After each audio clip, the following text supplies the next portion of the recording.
Sober up. COVID-19 respects no national borders, no social bounds, no political systems, and no cultural values. It hits us just as hard. It levels the world. Facing the pandemic, it is not what happened matters.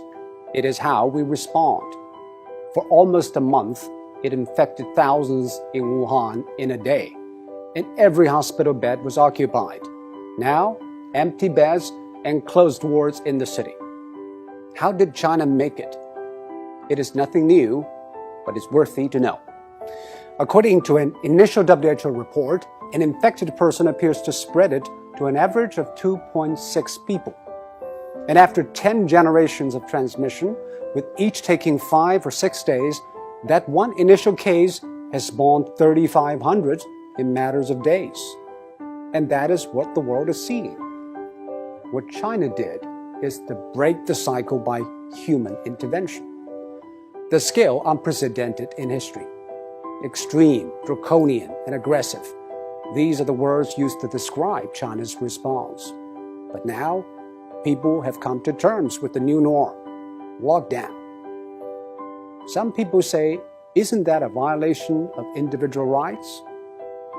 Actually, the balance between individual rights and public safety is always an ever-changing equation. After 9/11, all the airports in the world began to impose draconian safety checks on passengers, and people accepted it because we traded a little of our freedom for the greater good of the public. China imposed the largest and most draconian quarantine in history.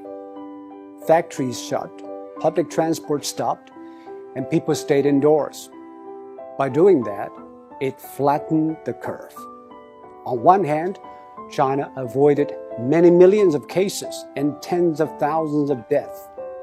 On the other, it stretched out the time and made the hospitals restaffed and less strained. This is exactly what Europe and America should know. But public policy needs both ends to agree, the decision makers and the decision takers. Quarantine is indeed extreme and extremely restrictive. It needs the people in lockdown to be honest and cooperative. I think what the people of Wuhan did was exceptional. They had the courage, tenacity, and resilience to stay housebound for days, weeks, and months.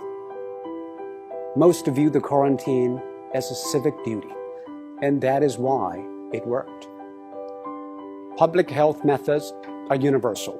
They either work or they don't. We are all human beings. Our epidemiology is the same, but we have different economies, demographies, and sociologies. Facing a global pandemic, every nation needs a new contract signed between its politicians, businesses, and the public. Desperate times ask desperate measures. This is a desperate time, and we should not put politics ahead of public health, now more than ever.